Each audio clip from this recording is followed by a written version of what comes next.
The lobby of the Grand Chateau Hotel felt like a different world. It was the kind of quiet that wasn't empty but full of soft, expensive sounds. The floor was a sea of polished marble, so shiny you could see the reflection of the big crystal chandeliers hanging from the ceiling. The air smelled faintly of lemons and fresh flowers, a clean and rich scent that told you this was a place where money was spent without a second thought. Guests moved around slowly, their voices low, as if they were in a library or a church. They sank into deep, soft sofas and armchairs that looked like they had never been used. In the middle of all this quiet luxury, like a black jewel on a fancy cloth, sat a grand piano. It wasn't just any piano. It was a Steinway with a glossy black finish that mirrored everything around it. The lid was propped open, showing off the perfectly white and black keys, just waiting for someone to bring them to life. Most days it just sat there, a beautiful piece of furniture that added to the hotel's fancy feel.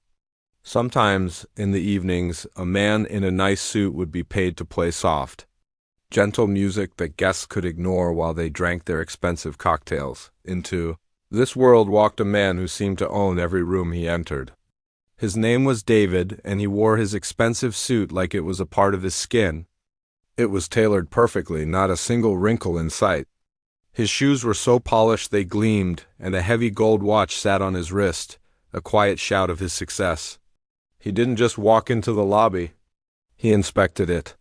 His eyes swept over the marble floor, the paintings on the walls, the smiling faces of the staff behind the front desk. He gave a small, almost invisible nod of approval. This was the kind of place he belonged. This level of quality was a reflection of him, a man who had worked hard to get where he was and expected nothing but the best in return. He was here for a big business meeting, a deal that would make him even more successful, and he needed a hotel that understood the importance of making a good impression. To him, the Grand Chateau wasn't just a place to sleep. It was a tool, a backdrop for his own story of success, moving through the same space. But in a completely different world was a woman named Elena. She was part of the hotel's cleaning staff, and she moved like a ghost through the grand lobby. Her uniform was a simple gray, washed so many times the color had started to fade. It was a world away from the sharp, crisp suit David wore. She held a feather duster in her hand, and her movements were quiet and practiced. She knew how to clean a room without ever being noticed, how to make dirt disappear as if by magic. To the guests like David, she was just part of the background, like the furniture or the potted plants. They saw her uniform, not the person inside it, but Elena saw everything. While David saw the shiny surface of the marble, Elena saw the small scuff mark near the door that needed extra buffing. While he saw the impressive paintings, she saw the thin layer of dust on the top of the frame that needed to be wiped away. She knew the hotel not as a guest, but as a caretaker. She knew its secrets, its little flaws, and its true texture beneath the perfect display. And as she worked, her eyes kept being pulled back to the grand piano sitting in the center of the room. It was more than just a piece of furniture to her. It was like a magnet for her gaze. Every day she would carefully dust the area around it. She would wipe the wooden bench with a soft cloth, making sure not to leave a single streak. But she never touched the keys. She just looked at them, and in her mind a whole different world would open up. A world that didn't smell of lemon polish, but of old wood and her mother's cooking. A world that wasn't quiet and hushed, but was full of loud, happy music. She could almost feel the rough texture of the keys on an old, second-hand piano her family had when she was a little girl.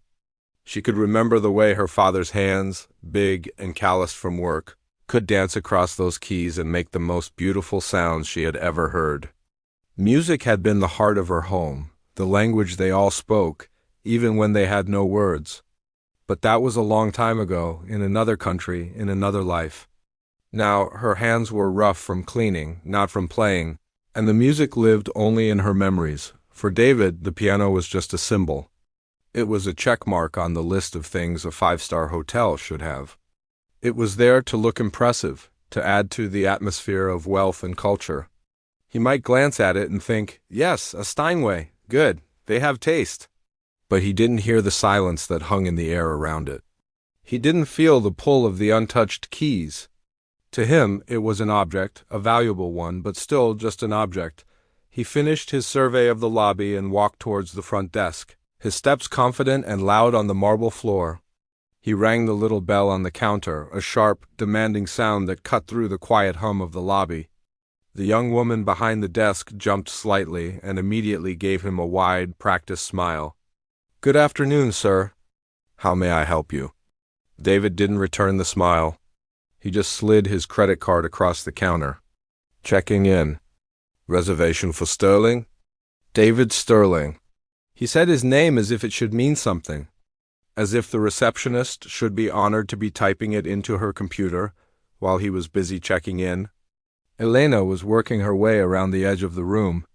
She was polishing a small table beside one of the big windows, her back to the main lobby. But even with her back turned, she could feel the man's presence. It was an energy that filled the room, a feeling of importance and impatience. She had felt that same energy from many powerful men over the years. She learned long ago that the best way to deal with it was to become invisible, to do her job and stay out of the way. She finished with the table and moved on, her feather duster dancing over the surfaces. Her path was taking her closer to the center of the lobby, closer to the piano. She could see the man at the counter, his back straight, his jaw tight. He was saying something to the receptionist, his voice too low for her to hear the words, but the tone was clear. It was a tone of a man who was used to being obeyed. Elena's eyes moved from the man back to the piano. The black and white keys seemed to glow under the chandelier's light. They looked so clean, so perfect, so full of possibilities. For a brief moment she allowed herself to daydream. She imagined sitting down on that bench, the whole room disappearing, and just letting her fingers remember what it felt like to play. She imagined the music filling this quiet, stuffy lobby with something real, something full of feeling. It was a silly thought, a dangerous thought, and she quickly pushed it away. That was not her life. Her life was the feather duster in her hand and the long list of rooms she still had to clean. But as she turned to move away, she gave the piano one last, long look, a look filled with a quiet, deep longing that no one in the busy, self-important lobby seemed to notice. The afternoon began to fade, bleeding the bright, busy light of day into the soft, golden glow of evening. The sun, now lower in the sky, cast long, lazy shadows across the marble floor of the Grand Chateau Hotel lobby. The steady stream of guests checking in and out had slowed to a trickle. The sounds of rolling suitcases and hushed conversations were replaced by a deep, comfortable quiet. It was that special time of day, a pause between the afternoon rush and the evening elegance, when the grand lobby felt almost empty, almost private. The air, still smelling of lemons and polish, seemed to grow warmer, softer. Elena was finishing her work. Her cart, filled with clean cloths, sprays, and bags for trash, stood parked near a service entrance. She had been on her feet for hours, her back aching a familiar dull pain. But there was a calmness to her work now. The pressure was off. She moved with a slow, steady rhythm, wiping down the last of the side tables, straightening the already straight magazines on the coffee tables. She was a ghost in the machine, making everything perfect for the evening guests who would soon come down for their pre-dinner drinks. Completely unaware of the work that went into creating their seamless, luxurious experience, her final task for this part of the hotel was always the piano. It was the centerpiece, the heart of the lobby, and it had to be perfect. She approached it not as a cleaner, but almost as a pilgrim approaching a shrine. She took out a soft, clean microfiber cloth, the kind she saved only for this job. She gently wiped the gleaming black lid, removing a few invisible specks of dust.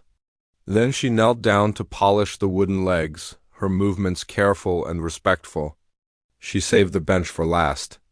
As she wiped the smooth, dark wood, she paused. The silence in the lobby was so complete now she could hear the faint, rhythmic tick-tock of a large grandfather clock standing in the corner dot. In that silence, a memory surfaced, sharp and clear. She was a little girl again, sitting on a worn wooden bench next to her father. Their piano was old, some of the keys yellowed and chipped, but to her it was the most magical thing in the world. Her father, a man with kind eyes and hands rough from his work as a carpenter, could make that old piano sing. He taught her a simple song, a little folk tune about a small bird that dreamed of flying over the mountains. "The notes are like little steps, Elena," he used to say, his big finger pointing to the sheet music. "One after another, and soon you have climbed a whole mountain." She hadn't thought of that song in years. Looking around the vast, empty lobby, Elena felt a sudden, powerful urge. It was a crazy thought, a dangerous thought, but it wrapped around her heart and wouldn't let go. The lobby was deserted.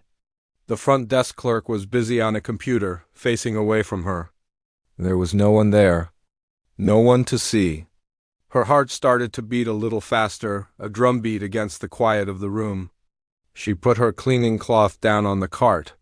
Slowly, she pulled off the rough, gray work glove from her right hand. The air felt cool on her bare skin. She looked at her hand, the nails short and practical, the skin a little dry from the cleaning chemicals. It was a hand that worked, a hand that served. It had been a very long time since it had been a hand that played. She took a small step closer to the piano. The black and white keys seemed to shimmer in the golden light. They were so clean, so perfect. They looked like unopened presents. She remembered the feeling of the old keys under her fingers, the slight resistance, the satisfying click as they went down. She wondered if these keys, these expensive, perfect keys, would feel the same. It wasn't about playing a song. She knew she couldn't. It was just about touching it. About feeling that connection again, just for a second. A small, stolen moment to touch the ghost of her past, to feel the echo of her father's voice in the quiet air. She took a deep breath and lifted her hand. It trembled slightly in the air. Her fingers, now just inches from the keys, felt clumsy and large. She wasn't a concert pianist. She was just a woman who remembered a simple song from a lifetime ago. Finally, her index finger, the one her father used to call her pointer, extended and gently, so gently, came to rest on the surface of a single ivory key in the middle of the keyboard. She didn't press it down. She didn't make a sound. She just let her finger rest there, feeling the cool, smooth surface. It was a touch full of longing, full of memory, a silent question to the universe. In that moment, she wasn't a hotel cleaner. She was a little girl again, sitting next to her father, dreaming of mountains. But the lobby was not as empty as she thought. From across the room, a man emerged from a hallway that led to the hotel bar. David Sterling had just finished a celebratory drink. His business meeting had gone even better than he had planned, and he was feeling a warm, pleasant buzz from the expensive whiskey. He was walking back towards the elevators, his mind already on the dinner reservation he had made. As he entered the main lobby, his eyes swept across the space, a habit of his, always checking, always observing. And then he saw it. A figure standing at the piano. Not a guest in a nice dress or a sharp suit. It was one of the cleaning staff. He recognized the faded gray uniform immediately. He stopped in his tracks. What was she doing? His first thought was of damage. That piano was worth more than she would make in 10 years. His second thought was of order, of things being in their proper place. The staff cleaned. The guests admired. The lines were not supposed to be crossed. He watched as her bare hand, a hand he was sure was not clean enough, reached out and touched one of the keys. To him, it wasn't a gentle, reverent touch. It was an act of violation. It was a smudge on the perfect painting. It was someone from the kitchen trying to conduct the orchestra. His face, which had been relaxed and content from the whiskey, immediately hardened. The pleasant warmth in his chest was replaced by a cold, sharp anger. It was the anger of a man who believed the world had rules, and he had just seen someone breaking one of the most important ones. He saw her not as a person with a memory, but as a problem that needed to be solved, quickly and firmly. He didn't see the longing in her posture or the hesitation in her hand. All he saw was the uniform and the audacity. He started walking towards her, his polished shoes making loud, angry sounds on the marble, shattering the sacred silence she had been cherishing. His steps were heavy and deliberate, each one a judgment. Elena was so lost in her memory, in the feel of the cool key beneath her finger, that she didn't hear him at first. It was the shadow that fell over her, a sudden darkness that blocked out the warm golden light that made her flinch. Her eyes snapped open, and she snatched her hand back as if she had been burned. The spell was broken. The memory vanished. She was just a cleaner standing at the piano she wasn't allowed to touch, and a very angry-looking guest was standing right behind her. Her heart hammered against her ribs, and a cold dread washed over her. She turned slowly, her eyes wide with fear, to face the man whose shadow now loomed over her. The man's shadow fell over her long and dark, cutting off the warm, golden light. Elena flinched, her hand flying back to her side as if the piano key had suddenly become red-hot. The peaceful bubble she had been in, that small, stolen moment of memory, popped in an instant. The world came rushing back in, sharp and cold. She could hear the frantic beating of her own heart in her ears. She turned slowly, her body stiff with fear, and looked up into the face of the guest from the bar. His face was not relaxed anymore. It was hard, his jaw set like a block of stone, and his eyes were flashing with a cold, sharp fire. "What, precisely, do you think you are doing?" His voice was not loud, but it cut through the deep quiet of the lobby like a shard of glass. It was a voice used to giving commands, a voice that expected to be obeyed without question. The words were aimed at Elena like arrows, and she felt each one strike her. Her mouth went dry, and her throat felt tight. She wanted to say something to explain, but no words would come out. She just stood there, clutching her bare hand with her gloved one. A small, terrified figure in front of the large, angry man, he took another step closer, invading her personal space, forcing her to take a small step back. He looked down his nose at her, his eyes scanning her faded uniform with open disgust. "That instrument," he said, gesturing towards the piano with a sharp flick of his chin, "is not a toy for the cleaning staff. It is a valuable piece of art, a Steinway. It is for cultured guests, for people who understand and appreciate music. It is not something to be fondled by the help." The word fondled hung in the air, dirty and wrong. It made her feel ashamed, even though she had done nothing shameful. She had only touched a key with a memory and a longing. But in his world, her touch was a contaminant. A hot flush of embarrassment crept up her neck and burned her cheeks. She could feel the eyes of other people on them now. A couple who had been checking in at the front desk had turned to watch. The man behind the counter was pretending to be busy with his computer, but Elena could see him looking at them out of the corner of his eye. She was on display, a public spectacle of shame. I'm sorry, sir," Elena finally managed to stammer, her voice barely a whisper. "I was just, cleaning." The man let out a short, harsh laugh that was more like a bark. "Cleaning? By touching the keys with your bare hand? Don't lie to me. I saw you. You were gawking at it like a child at a candy store window." He leaned in even closer, his voice dropping to a conspiratorial, cruel whisper. "I'm sure you mean no harm. I'm sure you don't know any better. But people like you need to understand your place. This piano," he said, patting the glossy black lid with a possessive hand, "is for artists, for people with soul, for people who can tell the difference between a C-sharp and a B-flat. You," he paused, letting his eyes travel over her simple uniform and her worn-out shoes, "you probably can't even tell the difference between a piano and a washing machine." The last word hit her like a physical blow. A washing machine. It was so mean, so unnecessarily cruel. It was meant to strip her of any dignity, to reduce her to nothing more than a machine for doing dirty work. The memory of her father, his gentle hands on the old piano keys, his voice telling her about the little bird that dreamed of flying, felt like it was being crushed under the weight of this man's contempt. Tears pricked at the back of her eyes, but she fought them back. Crying would only give him more power. She would not let him see her cry. She just stood there, her head bowed, her hands clenched into fists at her sides, wishing the floor would open up and swallow her whole. He seemed to enjoy her silence, her obvious humiliation. A small, cruel smile played on his lips. He had made his point. He had put her back in her place. He straightened up, puffing his chest out slightly, as if he had just performed some great public service. He gave a final, dismissive wave of his hand, a gesture that said she was no longer worth his time or attention.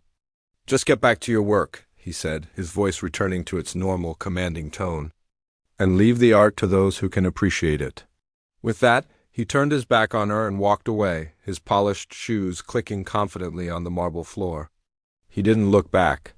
He had already forgotten her, his mind moving on to his dinner, his business deal, his own important life. For him, the incident was over. A minor problem, quickly and efficiently solved, but for Elena, it was not over. The air where he had been standing felt heavy and poisoned. She could still feel the heat of his anger, the sting of his words. The silence that returned to the lobby was not the peaceful, golden silence she had cherished before. It was a heavy, awkward silence, filled with the unspoken judgment of the few people who had witnessed the scene.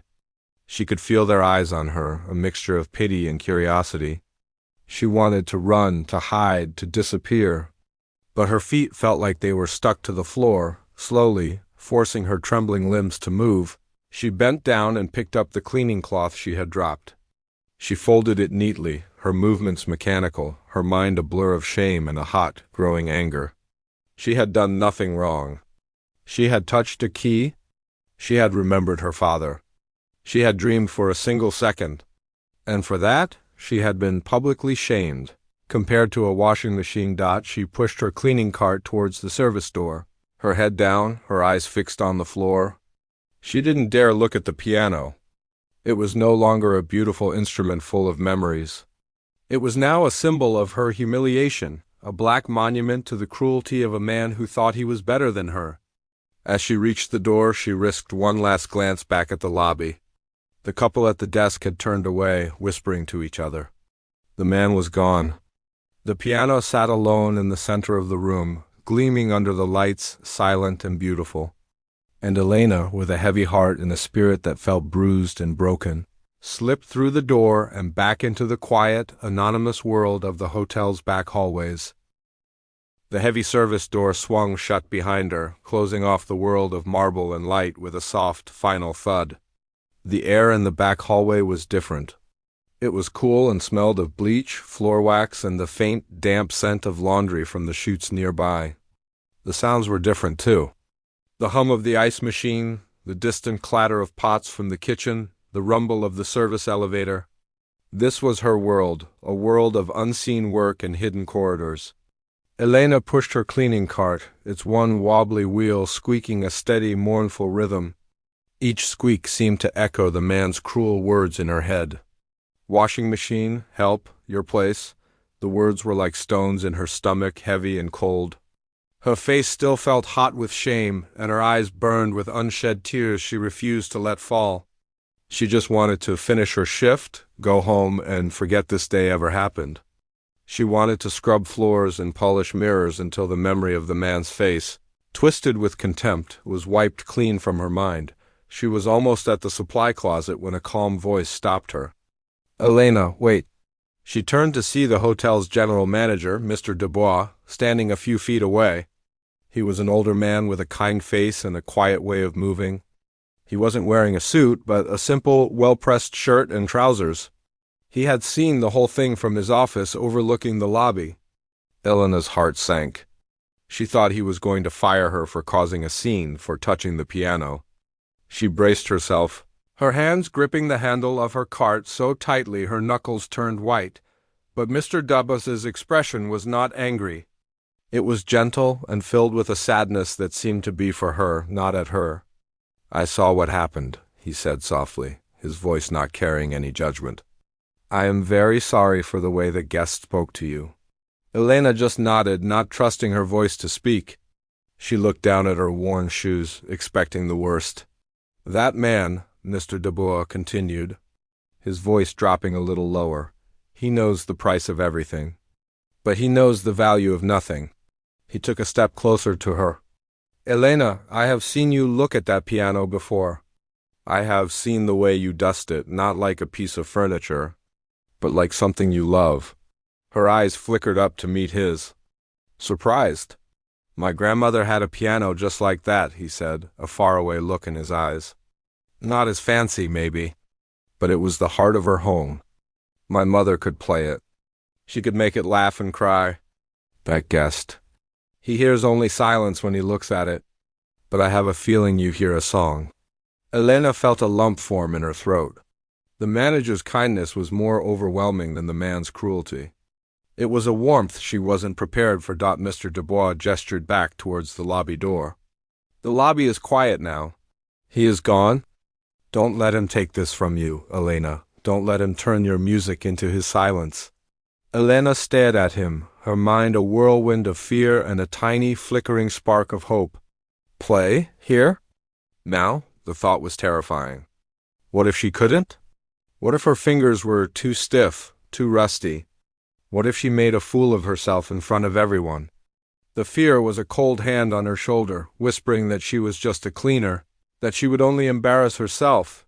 But then another voice rose up inside her, a voice from a long time ago. It was her father's voice, warm and encouraging. Music is a language, Elena. It speaks when words are not enough. Don't you ever let anyone silence your language? The memory of his kind smile, of his calloused fingers dancing on the yellowed keys of their old piano, was a powerful force pushing back against the fear. The man's words had been meant to crush her, to put her in a box labeled help. But Mr. Dubois was offering her a key to get out.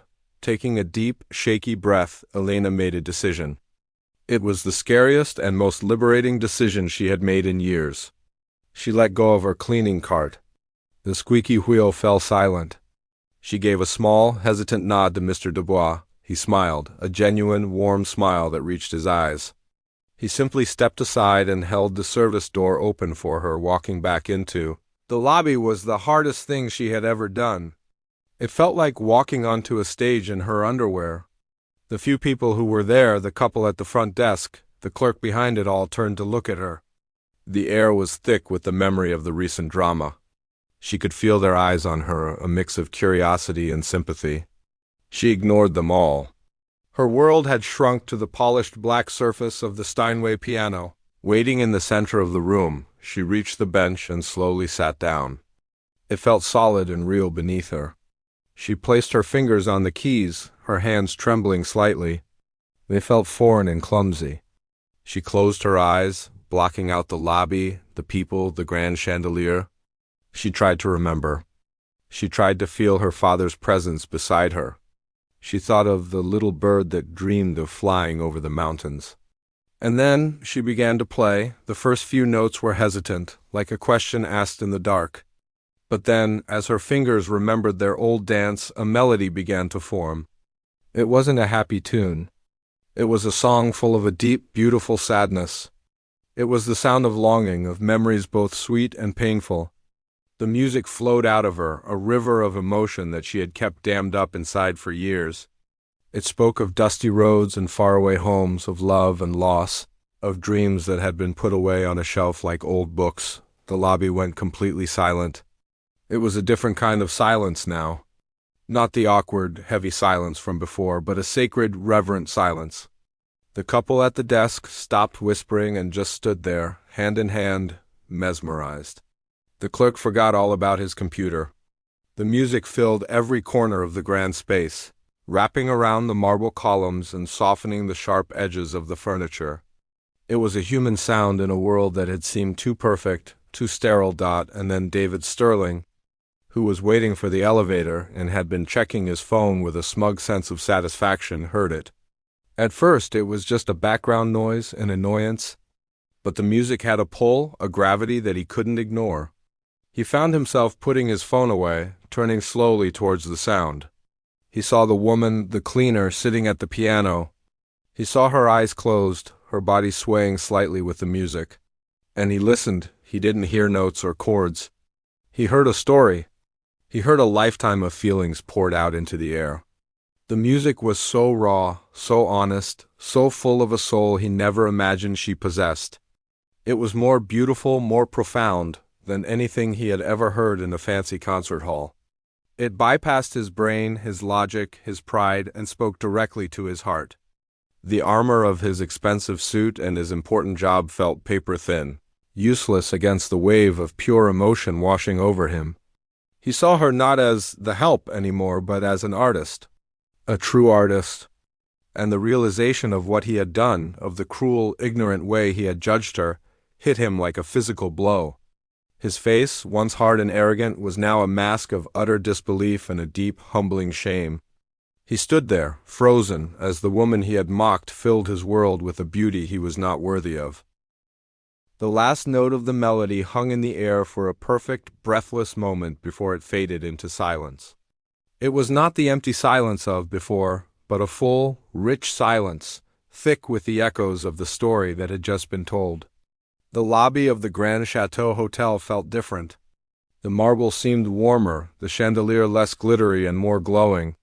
For a few heartbeats, no one moved. No one spoke. It was as if the entire room was holding its breath, afraid to break the spell the music had woven. Then, a man who had been sitting in one of the armchairs, a guest who had been quietly reading a book, slowly closed it and began to clap. His hands came together once, twice, a slow, deliberate sound. It was followed by another person, and then another. Soon, the quiet applause grew into a wave of sound, a thunderous, genuine ovation that filled the grand space.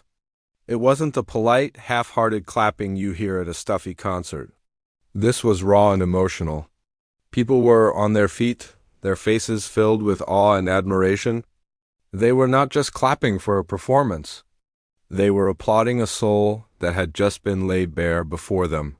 Elena sat at the piano, her fingers still resting on the keys, her eyes wide with a kind of shocked disbelief.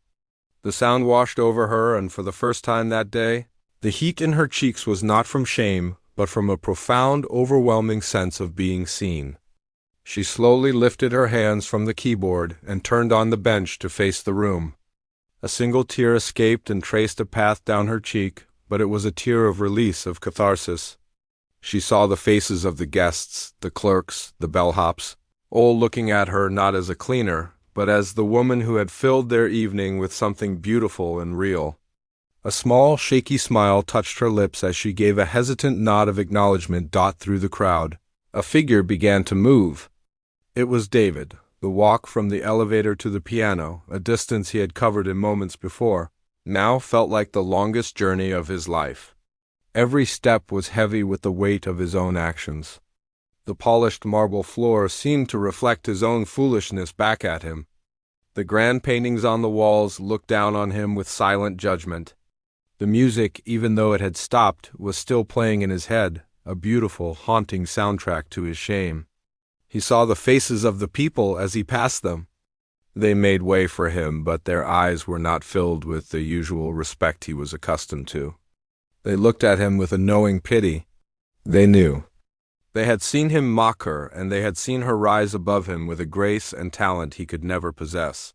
He felt smaller than he had ever felt in his life, his expensive suit feeling like a costume, his gold watch like a cheap trinket. He finally reached the front of the small crowd. Standing before Elena, who was now slowly rising from the piano bench. The condescension and arrogance were completely gone from his face, replaced by a deep, palpable humility.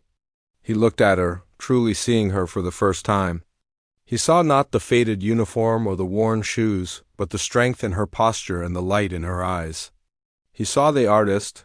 He opened his mouth to speak, but his voice, usually so loud and commanding, came out as a quiet, rough whisper. "I am so sorry," he said, the words feeling inadequate even as he said them. "I was a fool, a complete and utter fool." He took a breath, his gaze unwavering. "What you just played? That was the most beautiful thing I have ever heard, truly." Elena looked at him, her expression calm. She saw the genuine remorse in his eyes, the sincerity in his tone. The hot anger she had felt earlier had cooled, replaced by a quiet understanding. She didn't say, "It's okay," because it wasn't okay. What he had said was cruel, but she saw that he knew that. Instead, she gave him a small, graceful nod of acceptance. It was a simple gesture, but it held more power than 1,000 words. It was a gesture of forgiveness, not for his sake, but for her own. As David stepped back, a quiet presence moved to Elena's side. It was Mr. Dubois, the hotel manager. He placed a gentle hand on her shoulder. "Elena," he said, his voice warm and kind. "That was a gift. Thank you for sharing it with us." He looked out at the gathered guests, then back at her. "We have a pianist who plays in the evenings, but he is more background music. We have been missing a soul. Would you consider playing for us? Not as a cleaner, but as our resident pianist. In the evenings, when you are not working." The offer hung in the air, incredible and life-changing. Elena's breath caught in her throat. To play this piano, not in a stolen moment, but as an invited guest? To fill this space with music again, but this time with her head held high. She looked from the kind face of the manager to the piano, then to the faces of the guests, who were now smiling and nodding encouragingly. She thought of her father, of the little bird that dreamed of flying. She felt like that bird, finally given a chance to soar. With tears of gratitude now streaming freely down her face, she could only nod, unable to speak past the emotion in her throat. That evening, the lobby of the Grand Chateau Hotel was different. The atmosphere was no longer just one of quiet, expensive luxury. It had a new warmth, a new life. Elena was at the piano, but she was not in her gray uniform. She wore a simple, elegant dark dress that Mr. Dubois had helped her get from the hotel's Lost and Found. It fit her perfectly. She sat with a quiet confidence, her fingers moving across the keys with a newfound ease. The music she played was softer this time, a gentle, flowing melody that wrapped around the guests like a comfortable blanket. People weren't just passing through. They were stopping to listen. They were sitting in the armchairs, their drinks forgotten, just letting the music wash over them. And in the back of the room, sitting in a small, unobtrusive chair, was David. He wasn't on his phone. He wasn't talking business. He was just listening. He had come down not to be seen, but to learn. He watched as Elena played, her eyes closed, a peaceful smile on her face. He understood then that the greatest treasures in the world are not always the ones you can buy. Sometimes the most valuable things are hidden in plain sight, in the hearts of people you might otherwise overlook. The hotel had a new soul, and David Sterling, a man who thought he had everything, had finally learned how to listen.